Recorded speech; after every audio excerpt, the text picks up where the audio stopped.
할렐루야. 네, 네. 하나님의 말씀 앞에 오신 여러분들을 주 이름으로 환영합니다.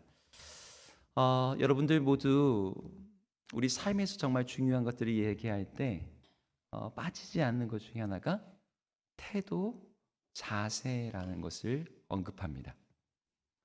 이 두 가지는 같은 맥락에서 이제 서로 호환되어서 사용되는데요. 저는 오늘 말씀 제목에 있는 단어처럼 자세라는 단어를 가지고 오늘 말씀을 함께 나누고자 합니다. 여러분들 모두가 다 동의하시겠지만 우리 자세는 참으로 중요합니다. 우리 일상생활에서든 마음의 태도 면에서든 아니면 운동을 하든 스포츠를 하든 여러분들이 일을 하든 간에 그 사람이 기본적으로 가지고 있는 자세는 그 사람이 하는 일의 어떤 그 수준, 일의 영향력, 일의 어떤 성취를 바꿔놓을 정도로 굉장히 중요하죠. 그래서 부모는 아이들을 양육할 때 그 아이가 어릴 때부터서 삶의 기본적인 어떤 태도, 관점, 이런 어떤 자세, 이런 것들을 잘 갖춰주는데 굉장히 많은 힘을 기울입니다. 처음부터 기본 폼을 잡을 때부터 제대로 배우지 않으면 이 나중에 교정하기는 참 어렵다는 거죠. 하지만 많은 사람들은 이 제대로 된 자세와 태도를 배우기보다는 그냥 자기가 편한 대로, 자기가 좋은 대로 몸과 마음을 쓸 때가 많습니다. 근데 그러한 편한 자세가 우리의 몸을 망가뜨리고 우리의 마음을 병들게 하죠. 나중에 오랫동안 잘못 앉았다가 혹은 잘못된 태도, 잘못된 각도 뭐 이런 것들로 인해서 교정을 받아야 되고 수술을 받기도 합니다.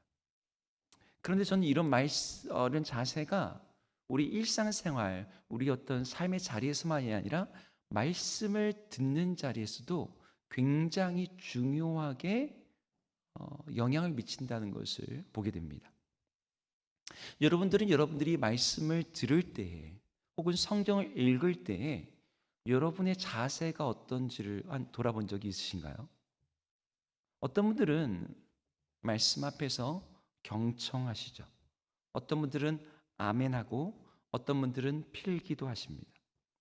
하지만 어떤 분들은 항상 말씀을 듣기는 듣는데 그 자리에 있지만 그 말씀이 아무런 유익도 생명도 되지 않고 오히려 해가 되는, 그러니까 머리에는 많은 게 쌓여 있지만 실제로 그것이 내 삶의 영양분, 에너지, 힘, 능력이 되지 않는 사람들도 있습니다. 그러니까 몸이, 그 마음이, 영성이 왜곡되어 있고 굉장히 비대해져 있지만 실제적인 몸의 움직임과 힘은 없는 그런 사람들도 있는 거죠.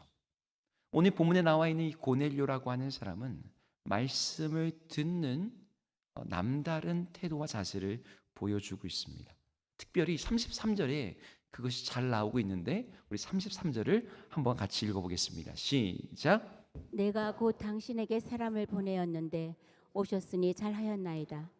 이제 우리는 주께서 당신에게 명하신 모든 것을 듣고자 하여 다 하나님 앞에 있나이다. 아멘. 다시 이 구절 안에는 고넬료가 말씀을 듣는 자세만이 아니라 베드로가 말씀을 전하는 태도에 대해서도 많은 의미와 통찰을 담고 있는 구절입니다.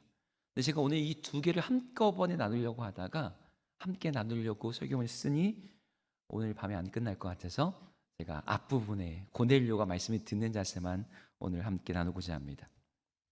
여러분들은 말씀을 듣는 그곳에 우리의 구원이, 그리고 우리의 능력이, 그리고 우리 삶에 많은 것들이 달려 있다는 것을 기본적으로 동의하고 계실 거예요. 하지만 이 말씀을 듣는다는 것을 우리는 굉장히 쉽고 가볍게 생각하기도 합니다. 일단 우리가 무엇을 듣는다고 할 때 그것이 굉장히 많은 에너지와 힘을 들여야 되는, 무슨 특별한 기술이나 방법이 필요한 것이라고 우리가 생각하지 않기 때문이죠.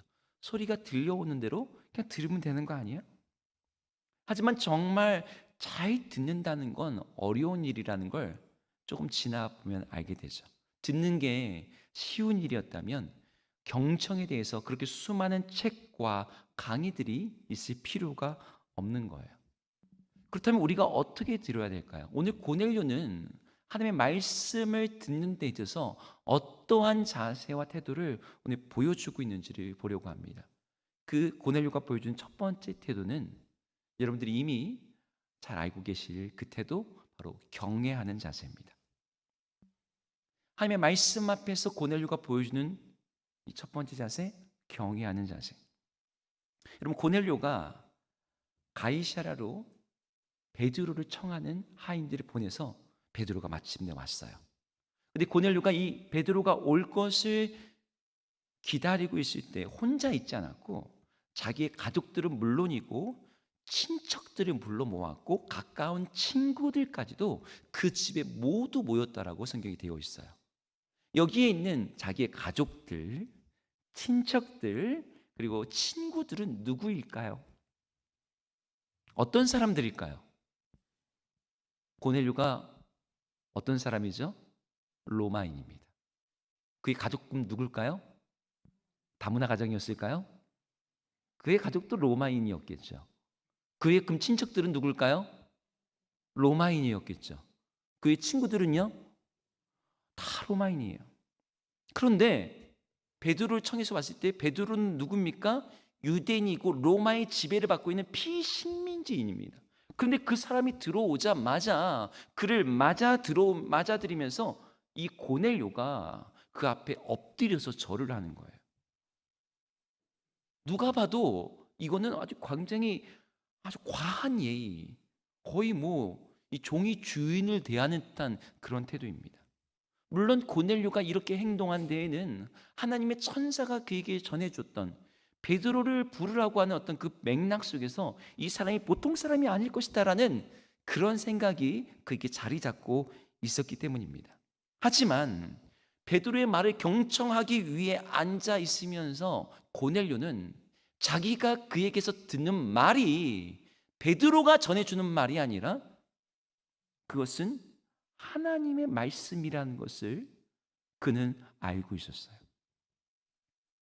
여러분, 우리가 그 자리에 있을 때 실제로 거기서 말하는 사람은 베드로죠. 근데 그 말의 원천이 누구냐는 거예요. 고넬료는 이 말의 원천이 하나님이라는 것을 알고 있었기에 그 앞에서 마치 하나님 앞에 있는 것처럼 행동하는 것입니다.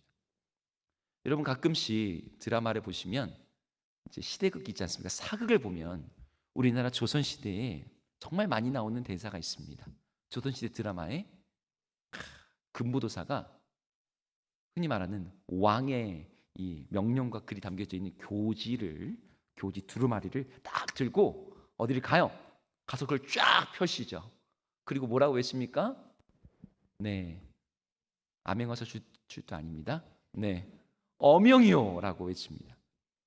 거기서 그 글을 읽는 사람은 누구예요? 금부도사 아니면은 다른 사람들이죠. 그런데 임금이 아니란 말이에요. 근데 그걸 듣는 사람은 어명을 받으라라는 그 부름 앞에서 목욕을 하고 의관을 정지하고 머리를 딱 빗고 딱 옷 다 입고 나서 그 앞에 멍석 깔고서 임금이 계신 쪽으로 3번 절을 하고 무릎을 꿇고 난 다음에 경청합니다. 두루마리에 적힌 글이고 그것을 읽는 사람은 다른 사람이지만 그것이 누구에게서 온 것이에요? 임금에게서 온 것이기 때문에 그렇게 대하는 거죠. 여러분, 우리가 하며 말씀을 읽을 때 그것이 성경의 말씀이든 예배 시간에 듣는 설교의 말씀이든 여러분, 이것이 하나님으로부터 온 말씀이라는 걸 여러분 믿으십니까? 아멘. 우리는 이 말씀이 하나님으로부터 온 말씀이라는 것을 믿고 있어요. 하지만 우리가 의도치 않게 이 말씀이 하나님으로부터 왔다는 것을 종종 잊곤 합니다. 그러다 보니까 말씀 앞에서의 우리 안에 이 태도가 경외심이 없는 거죠. 경외심이 희박해져요. 여러분, 종교개혁 시대에 로마 가톨릭 교회의 어떤 문제와 타락으로부터 이 교회가 갱신하고자 할 때 정말 이 새로운 신앙, 개혁된 신앙을 압축하는 어떤 구호들이 있었어요. 오직 그리스도, 오직 은혜, 뭐 솔라 그라시아, 뭐 이런 라틴어 표현들 있지 않습니까? 근데 이런 솔라 시리즈, 이 표현들만큼이나 강력하게 그 당시에 붙들었던 한 표어가 있었는데 그것이 뭐냐면 코람데오라는 표어였어요. 코람데오가 무슨 뜻인지 아세요? 우리 주사랑교회 수준이 굉장히 높습니다. 이렇게 라틴어를 그냥 다 아시고, 하나님 앞에서라는 뜻이에요. 그러니까 하나님 앞에 있다라고 하는 이 신전 의식, 이 긴장감, 이 임재 음식을 가지고 이 종교 개혁자들이 살았던 거죠. 아주 오래되고 거대한 로마 카톨릭의 전통과 권력과 그 핍박을 두려워하지 않고 바른 신앙을 붙들고서 그들이 개혁할 수 있는 힘과 용기가 어디서 왔느냐? 내가 왕 앞에 있을지라도, 교황 앞에 있을지라도, 칼 앞에 있을지라도 실상 나는 하나님 앞에 있는 자다 라고 하는 그 하나님의 임재에 대한 아주 강력한 의식이 그들을 붙잡고 있었기 때문이에요. 근데 하나님이 보입니까? 하나님이 안 보이잖아요. 하나님이 보이지 않는데 어떻게 이들이 하나님 앞에 있다라고 하는 이 어떤 의식을 꾸준히 붙잡고 유지할 수 있었을까요? 어떻게 이것을 삶에서 실천할 수 있었을까요? 예전에 중세교회 패러다임에서 하나님 앞에 선다라고 하는 이 개념을 실천하기 위해서는 그들은 반드시 성당이라고 하는 성당 교회당으로 나와야 됐어요. 그 웅장하고 거대하고 아름다운 성전이 하나님이 계시는 장소였고 그곳으로 나올 때 그들은 하나님의 현존 앞에 서게 된다라고 그들은 믿었어요. 그래서 혹여나 왕이더라도 수찬 금지, 미사 참여 금지 막 이런 거 떨어지면은 두려운 거죠. 왜요? 하나님 바깥으로 쫓겨나간 듯한 어떤 그런 이 마음을 그런 어떤 추방되는 느낌을 받으니까. 하지만 여러분 이러한 신학은 여기 하나님의 성전이 있으니 예루살렘은 결코 망하지 않을 거야 라고 그렇게 생각했던 이 구약 시대의 이 예루살렘, 이 남유다의 백성들을 그들의 사고방식에서 별로 개선되지 못한 거죠. 하나님은 공간과 장소에 얽매이시는 분이 아니시고 이미 역사 속에서 예루살렘 성전이 무너졌어요. 모든 성도들이 이제 그리스도 안에서 하나님의 성전으로 함께 지어져 간다는 말씀이 성경에 분명히 기록되어 있음에도 불구하고 중세 로마 가톨릭 교회는 거대하고 화려한 성당을 지어놓고 그곳이 하나님의 임재의 유일한 장소인 양 사람들을 끌어모았습니다. 사실 여러분 공간이 주는 힘이라는 게 있거든요.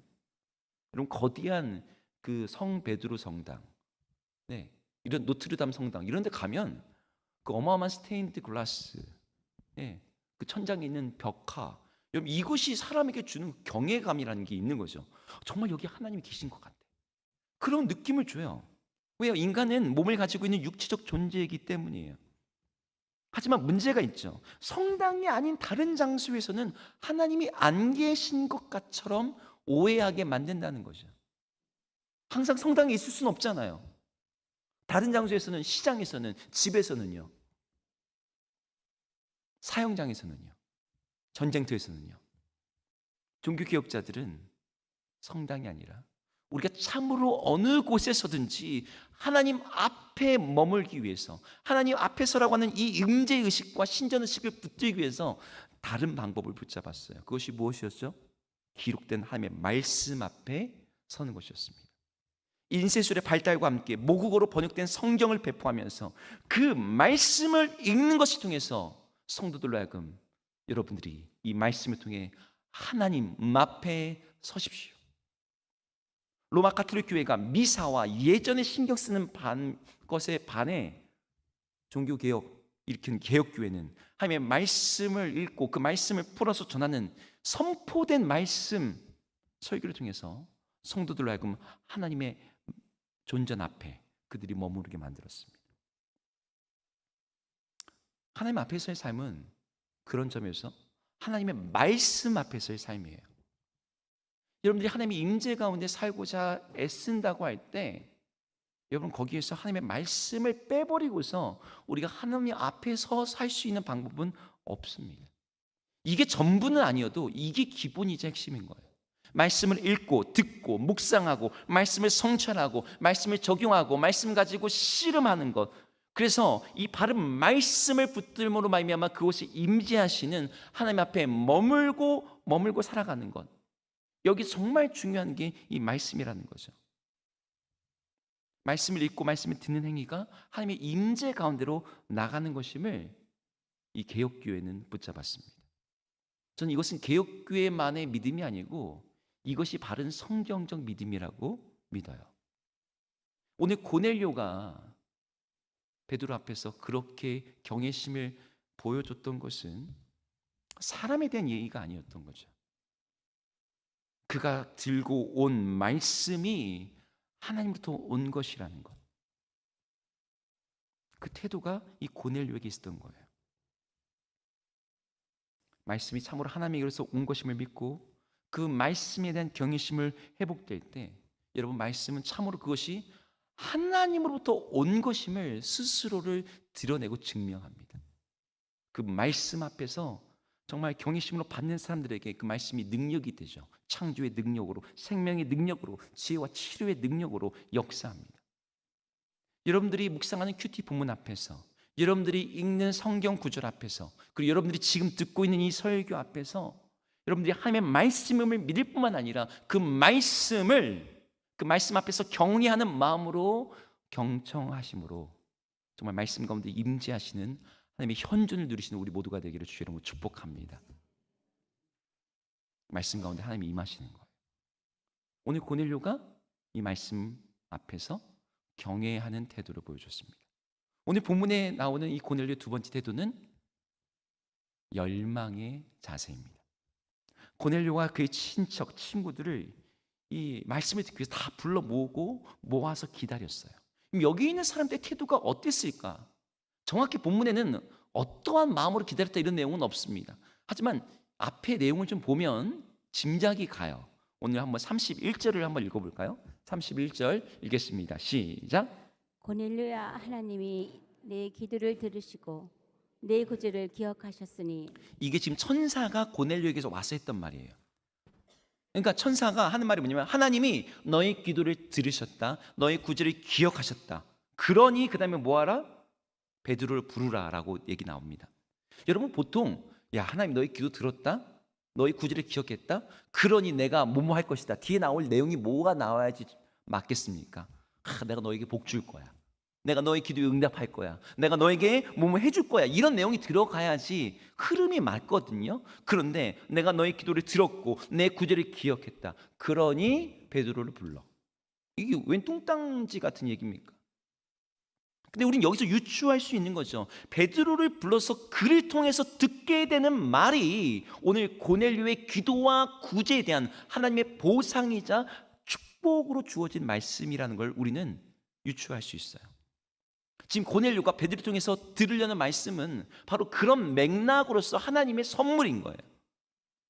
고넬료는 이미 그 내용을 아직 모르지만 하나님이 베드로를 통해서 자신과 자기의 가족들과 자기의 친척들과 친구들에게 주실 말씀, 그 말씀은 저주의 말씀이 아니라 자기에게 복을 주시는 말씀이시고 자신의 가족의 인생을 갖다가 변화시킬 놀라운 말씀이 주어질 것이라는 그런 기대감이 그들에게 있었습니다. 그러니까 친척들도 모으고 친구들도 다 모아온 거죠. 그 기대감을 가지고서 정말 기다리고 고대하고 깨어 있는 거죠. 저는 이 기대감이라는 단어를 바꾸면 이렇게 바꿀 수 있을 것 같아요. 말씀에 대한 사모함, 하나님을 향한 열망. 여러분 말씀을 들을 때 기대감과 사모함을 가지고 있는 어떤 사람들이 있습니다. 여러분 우리 교회당에는 이 그레이스 채플 같은 경우는 공간적인 여유가 있어요. 그런데 여러분 이제 어느 교회를 가면 서울에 이 본당 성도들의 숫자에 비해서 본당이 작은 교회들은 막 1부 예배부터 막 8부 예배까지 있는데 본당에 못 들어가는 사람들이 수두룩하답니다. 그래서 본당 예배 들어가려면 1시간을 막 줄 서서 기다리고 밖에서 있다가 번호표 바꿔서 그러고 들어가는 거죠. 여러분 1시간을 미리 와서 본당에 들어가서 기도하려는 사람. 예전에 사랑교회가 새벽 기도를 하는데 새벽 기도가 5시인데 사람들이 3시에 와 있는 거예요. 본당에 들어가서 새벽 기도 하려고. 여러분, 그 사람들이 3시에 와서 본당 들어가서 새벽 기도 하겠다고 2시간을 기다리고 새벽 기도 딱 들어갔을 때 가서 잘까요? 거기 들어가서 졸까요? 아우, 2시간 힘들었다. 이제 예배당에 들어왔으니 좀 자야지. 이럴 사람 아무도 없습니다. 정말 얼마나 값지고 그 말씀을 듣기를 사모하면서 그 자리에 나왔겠어요. 이런 사람들에게 하나님의 말씀은 정말 꿀송이처럼 달고 그들의 정말 영혼의 생수와 같이 주어지죠. 여러분, 우리 시대의 말씀의 홍수 시대라고 해요. 말씀이 너무너무 많이 주어집니다. 유튜브에 정말 좋은 설교 말씀들이 많이 올라와요. 이제 모든 교회 목사님이 한국 최고의 설교자리라고 불리는 그런 분들하고 이 비교되는 시대입니다. 이러다 보니 성도님들 사이에 이제 그거랑 같이 비교를 하는 거죠. 우리 교회 목사님 말씀은 조금 너무 고루한 것 같은데, 너무 원론적인 것 같은데, 나도 모르게 비판의 시각, 그리고 말씀 막 쇼핑하면서 이 소비자의 시각으로 듣는 경우들이 생깁니다. 말씀 자체가 얼마나 값진 것인지를 잊은 채 내 취향에 맞는 말씀을 선택하듯이 TV 채널 쇼핑 옮기듯이 그렇게 말씀 오늘 이 자리에서 안 들어도 어디서든지 그냥 유튜브 접속하면 얼마나 좋은 말씀이 많은데, 그러다 보니까 뭐가 사라지냐면 말씀에 대한 간절함이, 사모함이, 기대감이 점점 사라져 버리게 되는 거예요. 그래서 웬만큼 유명한 인지도 있는 목사님이 설교하는 거 그런 자리 아니면 그런 큰 기대감 없어요. 그냥 다 거기서 거기지 뭐. 근데 여러분, 이런 마음으로는 하나님의 말씀이 한번 드러나 보자라는 이런 방관자의 태도로는 그 말씀의 그 마음이 힘들어한 어떤 상태에서 뿌리를 내려 열매를 맺지 못하는 거죠. 제가 참 좋아하는 이야기가 하나 있어요. 국악 전공자로 대학 총장까지 되신 한 분이 있었습니다. 이분이 어릴 때 소리를 배우려고 시골 마을에서 판소리 명창이 있는 도시로 유학을 왔어요. 그냥 노래 배우는 정도가 아니라 이제 무형문화재 거의 전수를 받는 일이다 보니까 나름 집안에서 아이의 미래를 생각하면서 크게 결심하고 결단하고 돈 들여서 유학 보낸 거죠. 이 명창의 집에서 이제 하루 종일 배우면서 자신의 삶의 길을 결정하고 왔는데 안 가르치는 거예요. 처음이니까 적응하라고 안 가르치나 보다 했는데 한 달 지나고 2달 지나도 그래요. 청소나 시키고 잔심부름 시키고, 그래도 이렇게 이렇게 북이라도 이렇게 만져보려고 북채도 못 들게 하고 아무것도 못하게. 유학 잘못 왔나? 청소하려고 내가 여기까지 왔나? 별 생각이 드는데 한 3개월쯤 지나니까 어느 날 스승이 비로소 말을 꺼냈대요. 자, 오늘부터 소리하자. 딱 그러면서 춘향가, 수군가 이런 거 있지 않습니까? 적벽가 착착착착 나갑니다. 근데 이제 하나 딱 이제 끝날 때쯤에 오늘 이 선생님한테 물었대요. 아우 선생님, 이거 3개월 전부터 미리 배웠으면 진도 벌써 많이 나갔을 텐데 그냥 너무 시간이 아까웠다고. 그랬더니 선생님이 말하는 거예요. 네가 3개월 동안 아무것도 안 배운 것 같지만 정말 중요한 걸 배웠다. 저 배운 게 없는데요? 청소? 심부름? 네가 소리를 배우기 전에, 가사를 외우고 멜로디를 익히고 너름새 연기를 익히기 전에 배워야 되는 것을 네가 배웠어. 소리에 대한 목마름. 사람들이 노래하겠다고 가사 외우고 추임새 넣고 북 잡고, 근데 이 목마름이, 이 간절함이, 이 소리에 대한 열망이, 한이 안 담기니까 감동이 없고 노래에 자신의 인생을 던지지 못한다고. 근데 네 3개월 동안 어땠니? 노래 배우겠다고 유학까지 왔는데, 자기 인생 걸었는데 노래 못했던 너의 심정 어땠어? 그때 그 간절함이, 그 목마름이 너로 하여금 지금 내가 가르치는 걸 스펀지처럼 다 받아들이게 만드는 거예요. 제가 최근에 아이들 강의에 대한 어떤 강의를 듣는데 요즘 교육이 그렇다는 거죠. 아이들 마음에 배움에 대한 열망, 꿈에 대한 간절함, 공부에 대한 강력한 동기부여가 없이 유명 강사들 강의, 인터넷 강의 그거 들려주면 그저 수박 겉핥기 하는 인터넷 서핑 수준의, 이건 다 인터넷 찾아보면 나온다는 거예요. 그런 수준의 공부만 되는 거죠. 근데 여러분, 우리들이 성경을 읽고 하면 말씀을 들을 때 어떻습니까? 우리들 안에, 우리의 마음에, 우리의 귀에 그런 갈망과 목마름이 있냐는 거죠. 솔직히 말하면 우리 안에 그게 없어요.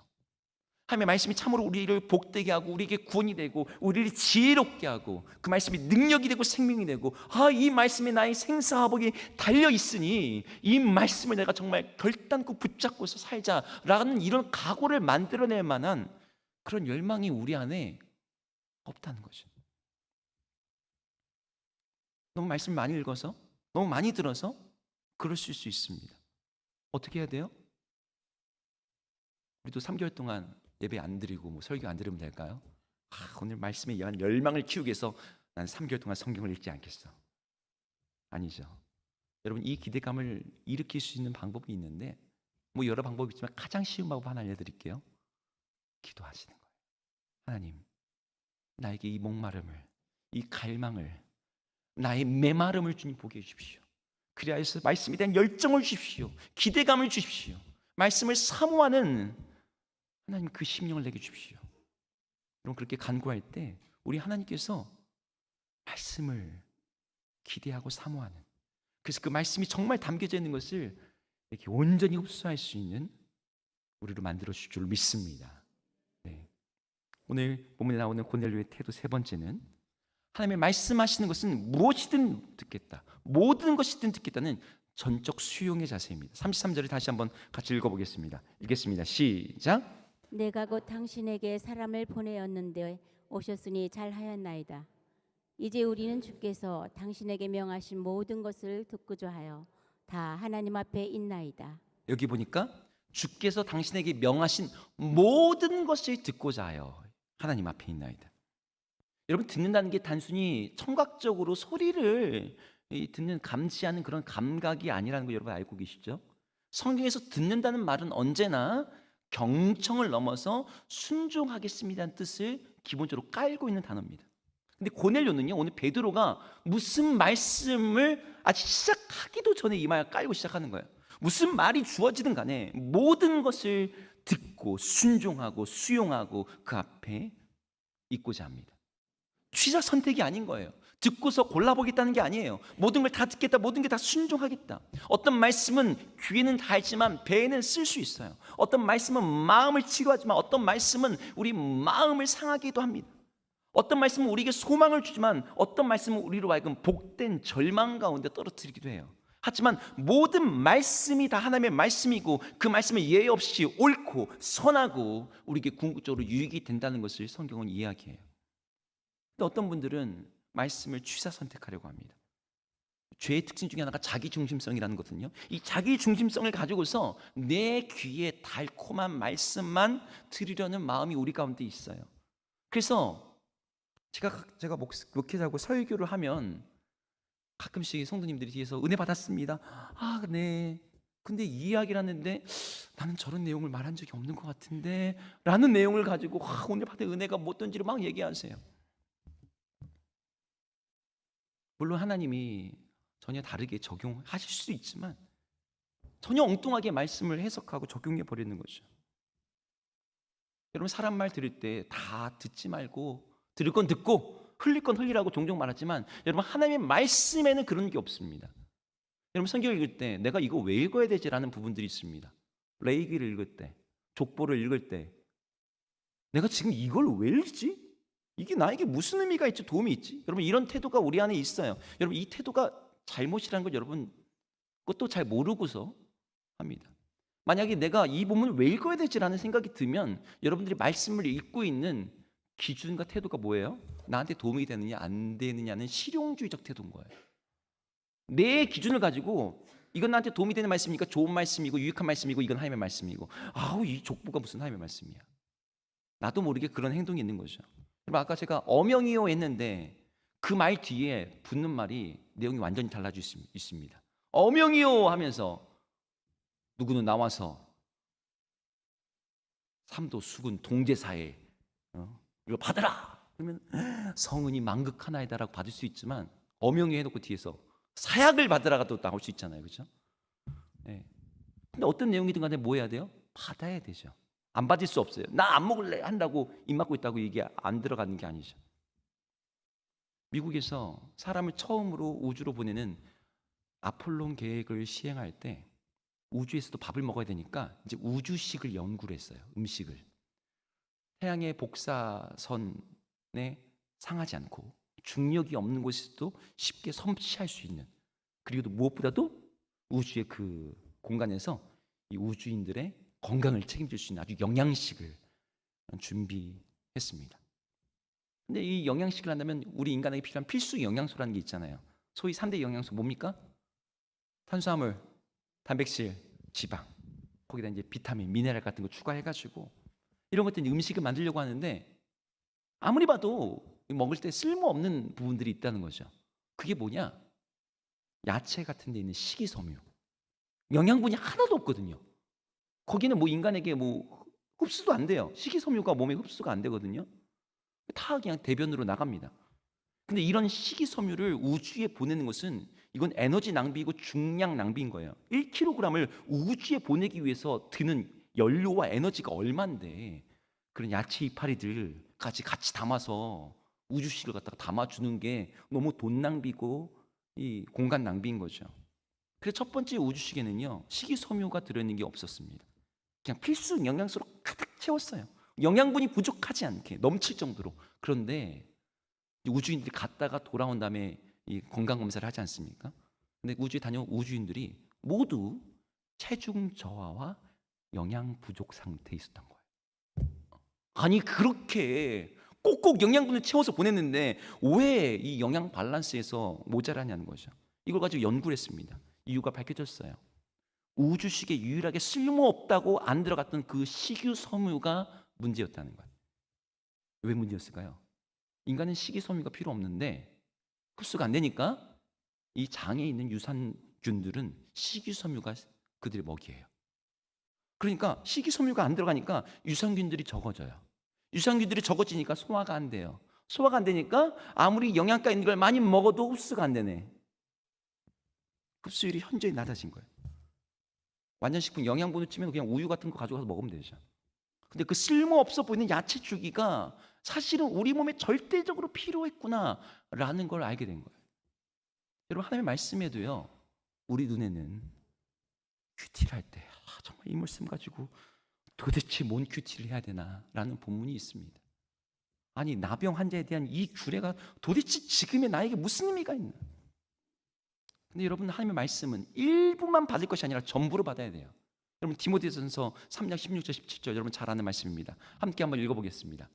디모데후서 3장 16절 17절 같이 읽을까요? 시작. 모든 성경은 하나님의 감동으로 된 것으로 교훈과 책망과 바르게 함과 의로 고역하기에 유익하니 이는 하나님의 사람으로 온전하게 하며 모든 선한 일을 행할 능력을 갖추게 하려 함이라. 네, 여기 말씀에 앞에 뭐라고 시작합니까?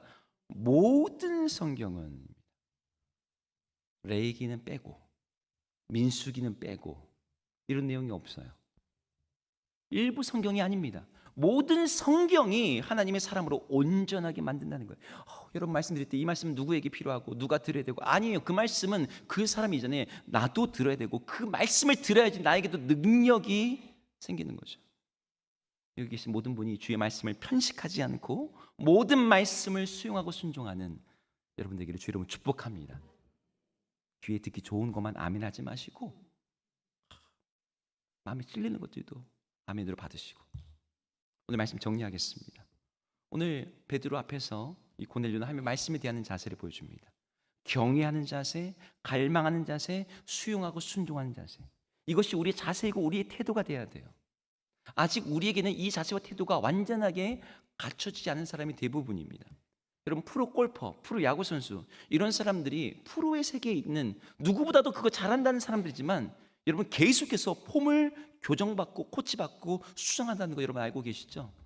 스윙 폼, 자세 매일매일 교정해서 골프 공이든 야구 공이든 그것을 가장 잘 쳐낼 수 있는 각도와 스윙을 자신의 몸에 배도록 만듭니다. 우리에게도 그 일이 필요해요. 말씀이 참으로 우리에게 능력이 되기 위해서 이 말씀을 온전히 수용할 수 있는 그런 자세, 그런 마음이 될 수 있도록, 하나님의 말씀이 정말 날카롭게 들어오든 그 말씀이 컵으로 들어오든 직구로 들어오든 간에 그 말씀을 온전히 받아서 어떤 말씀이든 그 말씀이 나에게 축복이 되고 능력이 되고 생명이 되는 그런 말씀의 수용자, 말씀의 경청자, 말씀의 복을 누리는 우리 모두가 되기를 주의 이름으로 축복합니다.